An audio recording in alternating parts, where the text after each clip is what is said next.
Hi everyone, thank you so much for joining me. This is Kathy, and today I'll be creating a rainbow shaker card using a slimline die from Whimsy stamps and a little gnome stamp from Lynn Originals.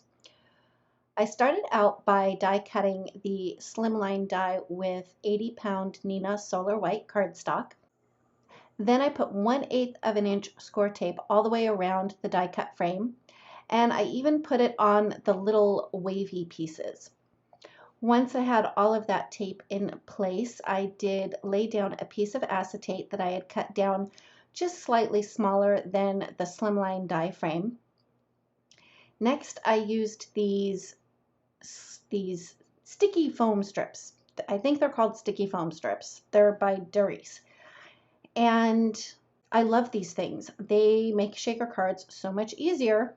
So I put the foam sticky strips on the outer edges, and again I also put them on the little wavy pieces because I wanted to keep all of my sequins separate from each other. And because the foam sticky strips are so thin, they're pretty easy to manipulate, so they curved pretty easily around the wavy lines.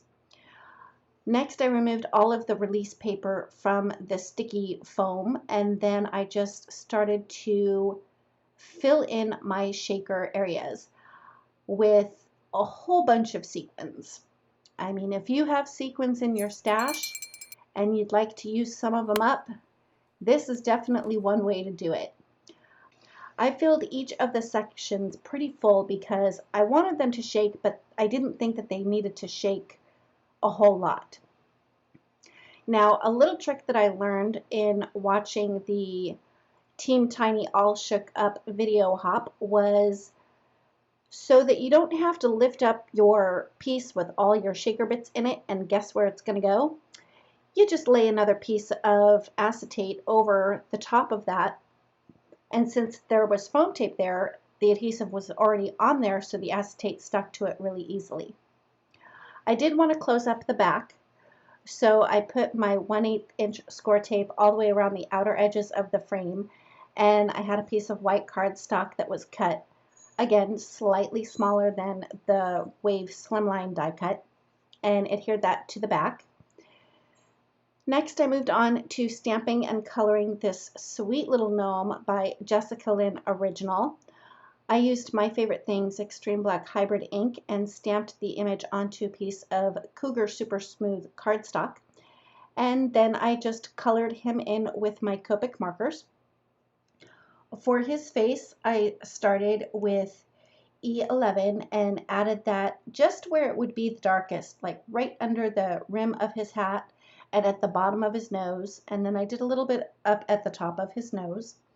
Then I came in with E53 and extended the E11 out just a little bit. Then I blended that with E51 and I finished up with E50. After I was done coloring in his face, I moved on to his clothing, and I started with BV000. This is my new favorite thing to do when I'm using my yellow Copic markers. The BV000 really takes the tartness out of the yellow marker. So I used the BV000 to map out where the shadows would be, like where the crinkles would be on his hat and then where there would be shadows on the rest of his little outfit.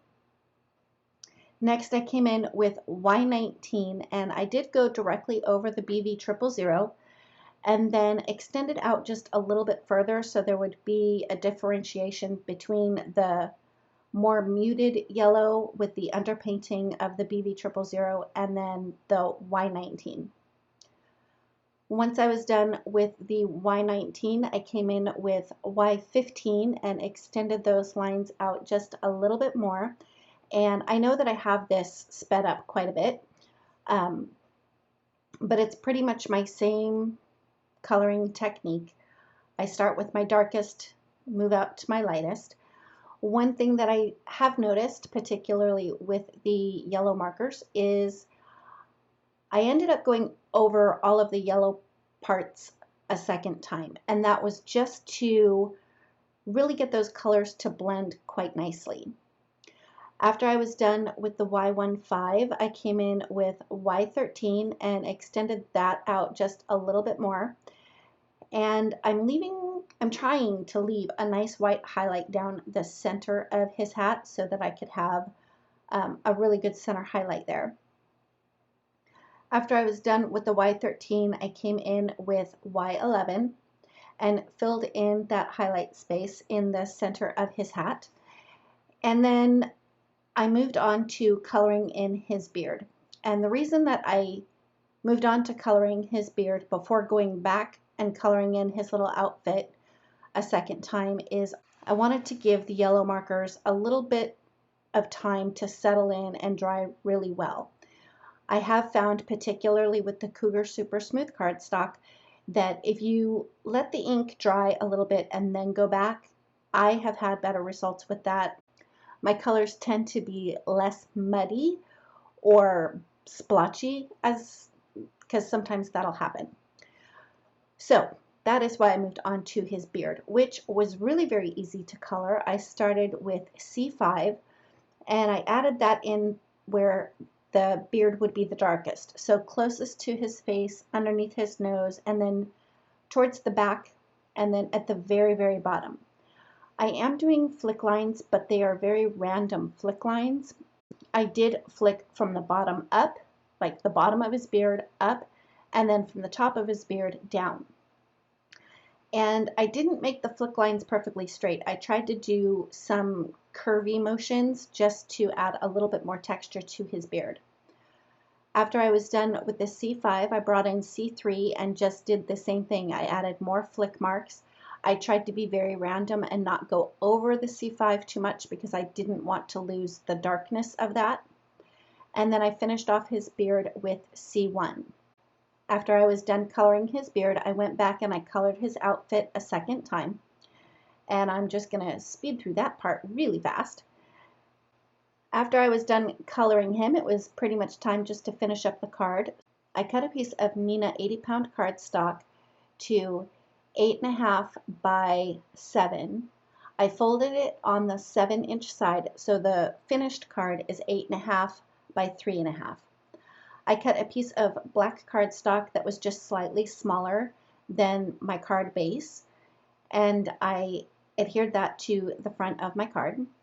I used liquid glue to adhere my rainbow shaker to the front of that card, and I had die cut the word hello 3 times from black cardstock. I tried to adhere it with liquid glue, but it wasn't sticking very well, so I ran it through my Xyron machine and then it stuck to the acetate without a problem. Obviously, I did fussy cut that little gnome and I just adhered him flat to the front of the card, and that's it. That finishes up my card for today. Thank you so much for stopping by. If you liked this video, please give it a thumbs up. If you've not yet subscribed, I'd love it if you would. And don't forget to ring the bell so you're notified every time a new video is posted. Thanks again, and we'll see you next time.